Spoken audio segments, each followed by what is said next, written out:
All right, my friends, let's take some Q&A with the whiteboard. Hey, we got I'm looking at my computer right there, tons of Q's and A's, and we will go over them one by one. Some I might need this, some I might not. So the first we're going to talk about is infinite banking, what this lady call it, cash flow banking, bank on yourself. This is interesting. A guy, an Austrian economist I follow, is on a board of directors for some firm or some group that does this stuff, and it's odd to me. It's odd. So I'm gonna sound like I'm negative on it, and I'm not negative on it per se. But let's just put it this way: I talk to some people I know very well who are very active in the insurance industry, and let's just put it this way: there's a huge risk to the company. I know that might not be worrisome to you, but it should be actually. It's a huge risk to the company if people do this on just over and over and over again. And let me share with you why. So let's go into this. And a huge risk to the insurance company, I'm telling you, that might not seem like a big deal. You're like, screw that insurance company. It's a huge deal. It's a huge deal. Look at USA. USA is not really a mutual company, but it's kind of like that. Vanguard is not really a mutual company. What a mutual company is that it's owned by its insured, all right? And when Knights of Columbus, a fraternal organization, things like that, when people are taking advantage of the rules that were not probably as well thought out as they should be to benefit for themselves, they're profiting at the expense of everybody else. And it's kind of like if you think about like MediShare. MediShare is a Christian-based health insurer. It's not really insurance, but it's a shared expense program. So if you say you don't have any issues, that you believe in Jesus, whatnot, and it turns out you're a freaking drunken loon and smoking and motorcycling like this, and having unprotected, what, and all this, you're violating the contract that you have with everybody else if you get sick, or if you're already sick and you're able to hide it. It's kind of like my whole thing about Medicaid planning. There is a social contract that needs to be adhered to. If you are a rich guy and you're hiding your assets in order to qualify for Medicaid, you're violating the social contract. Look, it's a moral stance. I get it. Same kind of thing happens here with the infinite banking concept to some degree. Now, if you do it right, it can work. If you do it right without trying to violate the program and how it's set up. And so I'll share with you both here. But there is a social contract we have in America. Look, and all the libertarians, all the Austrians can say, all the Ayn Rands can say, look, it's just me. I'm social contract to me. I've never been one to agree with that. I do think the country is God, family, country. All right, country's third, which means you have a social contract to the country in order to enhance your family structure. Now, you could say all day long, well, what about this? Look, there's all kinds of ways to violate the social contract from the government, absolutely, from the country, 100%. I get that. But you do have a social contract. And when you violate that social contract by taking more than, I hate to say what is right, but there is a line. And at some point, you got to draw the line to be an honest broker, because if everybody was just looking for themselves first and foremost without looking at the underlying social contract, and look, I'm not even against anarchy. I don't want to say it's like anarchy. We can't do that. I think there is some legitimacy to look at anarchy. Absolutely. I'm not one of these like, anarchy. We need the protection of Uncle Sam. I'm not like that at all. But at the end of the day, if everyone's just serving themselves, it's dystopian for sure, which is why losing our faith structure is bad, because we have a moral obligation as a Christian or as a Muslim or as a Jew to adhere to a higher power. And when you have that moral obligation, it's going to be tough for you to take advantage of other people. Trust me, Christians do it all the time. I get that. I get it. But the vast majority of Christians don't, because it goes God, family, country. And so when you leave that, chaos ensues. It's dystopian. All right, so let's show you how this works. All right, so basically with the infinite banking concept is you're going to put $100,000 in, and you're going to into a whole life. It's got to be whole life. If you're going to do infinite banking, you've got to make it whole life. Please do not do universal life. I'm not going to get into the two here, but just remember, whole life is you pay a premium and you have coverage for your whole life. It's contractually obligated without question. There's a unilateral contract. You pay the premium. They are guaranteed in which to make good on your death benefit. That's exactly how whole life works. Term is kind of a unilateral contract. You pay the premium. They're contractually obligated to make sure that you have a death benefit. And even after the term, when the premium jumps through the roof, if you continue to pay it, they are unilaterally obligated to make good on their death benefit. It wouldn't make sense after the term expires for you to continue to do that, but it's a unilateral obligation. Universal life is different. The risk is on you. They have no contractual obligation for you to have life insurance if you pay the premium, they being the insurance company. Universal life, they say the risk is on you. Interest rates go up, interest rates go down. Costs go up, costs go down. All that stuff. You can continue to make that premium payment, but we are not on the hook necessarily for honoring it if there's not enough cash to cover the increase in cost of insurance. I don't want to get too much in that right now, but remember, if you're doing this, you have to have it where it's unilateral contract, where you do good on your side, what you're supposed to. You know for a fact the life insurance will be there, and that's the whole life. Now, what happens is you're putting $100,000 in there, all right? So contractually, we'll just say they got a 6%, I'm not just using this number, they got 6%. That's their crediting rate. I don't want to say it's the interest rate, but that's a crediting rate. We'll just say it takes 1.5% for a cost of insurance, fees, and whatnot. So they're getting 4.5% net, essentially. Now it's not exact. Just hear me out. We're not getting 6% crediting rate today. But I don't know what it is, frankly. It's probably a lot lower than that, but still, that's how it works. So your crediting rate is not the interest rate. It does not equal interest. I had a guy on my channel who's arguing a new guy to sell life insurance, and I said he was talking about the crediting rate and making it synonymous to the interest. I said, okay, what is the cash value after 10 years? What's the cash value after 20 years? And he put his tail between his legs to realize that, yeah, it wasn't an interest rate. It's a crediting rate. Nothing wrong with that, but you got to know going in. All right, so what happens now is you're going to get, you're going to borrow $90,000 to finance, Joni's college, all right? So this is going to cost you, we'll say, 4.5% interest because you're borrowing the interest. You're borrowing against your own cash value. So you put $100,000 in there, you're going to borrow $90,000. You're getting 4.5% in. It's costing you 4.5% interest. I'm just going to use that for an example. So what's happening here is you're actually getting 4.5% on the entire $100,000, even though you only literally have $10,000 of cash value in there because of $90,000 you borrowed. So you're paying 4.5% on that, but you're getting 4.5% on that $100,000. You see where this is going. I mean, so you literally have this $90,000 that you can do whatever you want with. They don't care. You don't have to use it for Joni's college. You can go gamble. You can do whatever the hell you want with it. It's crazy. That $100,000 though, because that is what your initial cash value was, is getting 4.5% crediting rate. That's a mutual life insurance company. You're not going to get that Universal Life. You're not going to get that in some of these other players out there. But just a mutual life insurance company is going to offer that. Now, mutual, again, is owned by the shareholders. USA doesn't have this product. And the reason for this is because if I'm paying you 4.5%, I'm the insurer, I'm paying you 4.5% on $100,000, right? But you're paying me 4.5% on $90,000, and all I have is $10,000 in which to invest. I can't, there's no way I'm going to make money. For the cost of my big fancy building, for all the sales force, for all the admins I have, for all the regulatory agencies I've got to do. I can only invest this. This is all that's left because insurance is no different than a bank. The bank takes your money at the CD, they go loan it out, or they go invest in other things. That's exactly what happens here.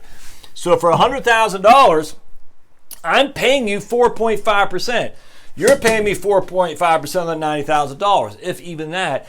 All I have left to invest is $10,000. You see how that works? Now, what happens is if you die not too long from now, not only do I have to pay you 4.5% on this amount, I got to pay that death benefit, whatever the death benefit is, maybe $200,000.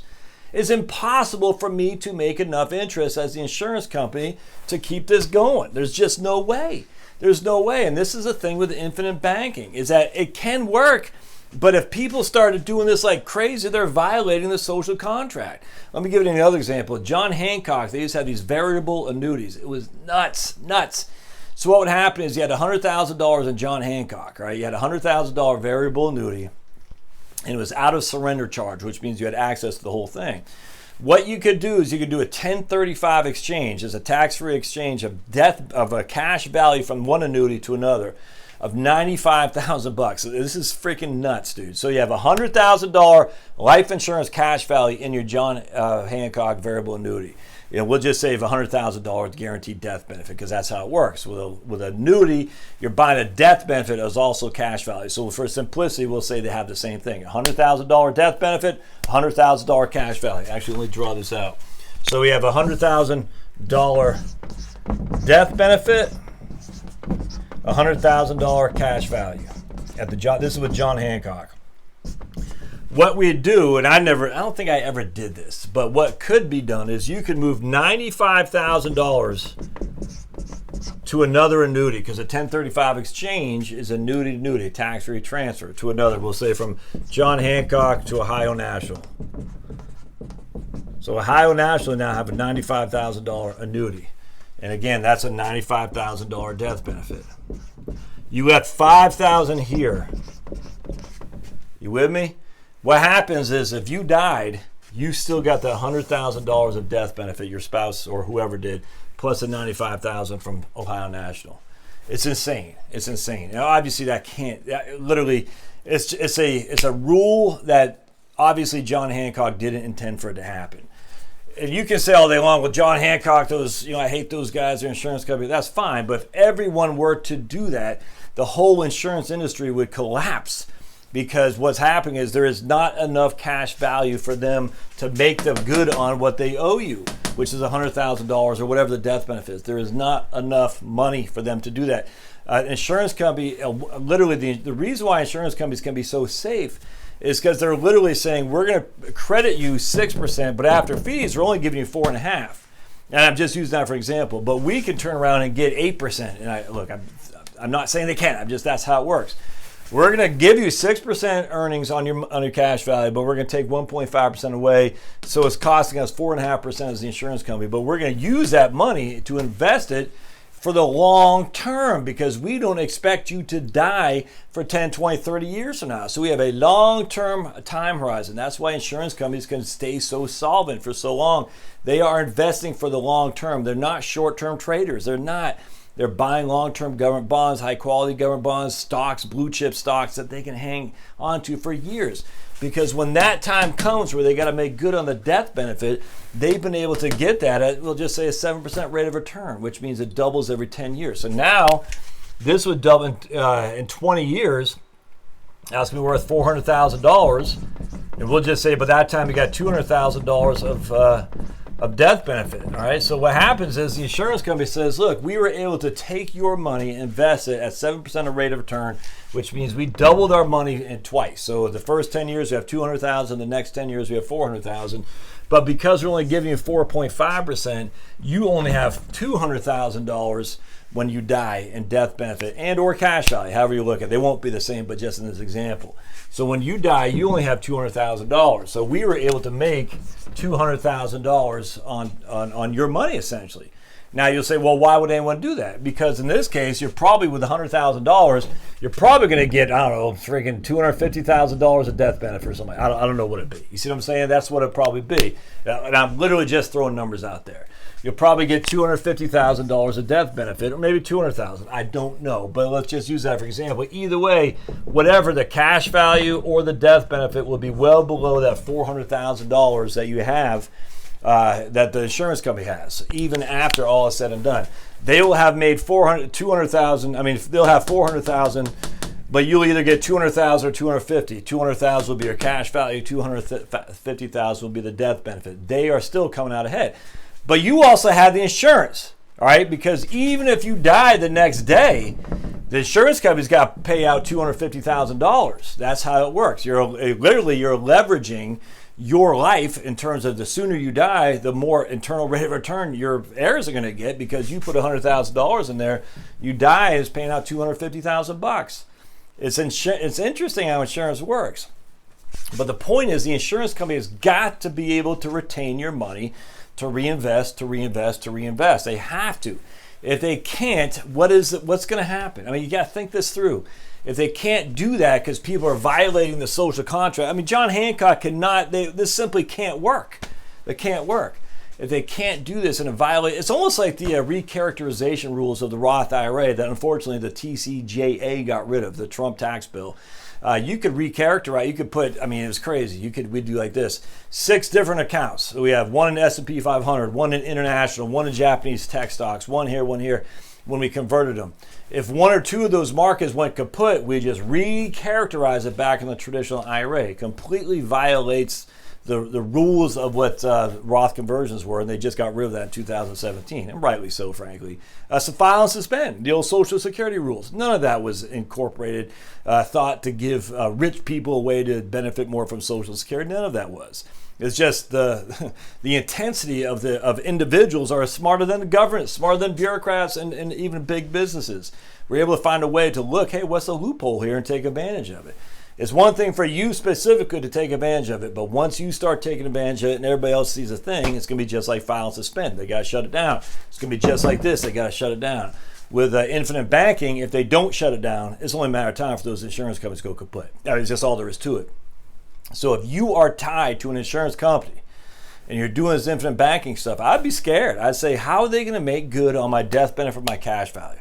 How? Because if this is happening, I mean, think about it. I'd invite you to contact any insurance company and say, hey, I want to do some infinite banking.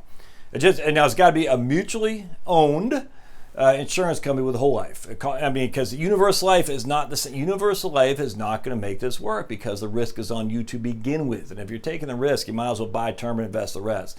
But I invite you, look at, excuse me, look at any insurance company. Just call them up, say, hey, I want to do infinite banking, and see what they say. I mean, by all means.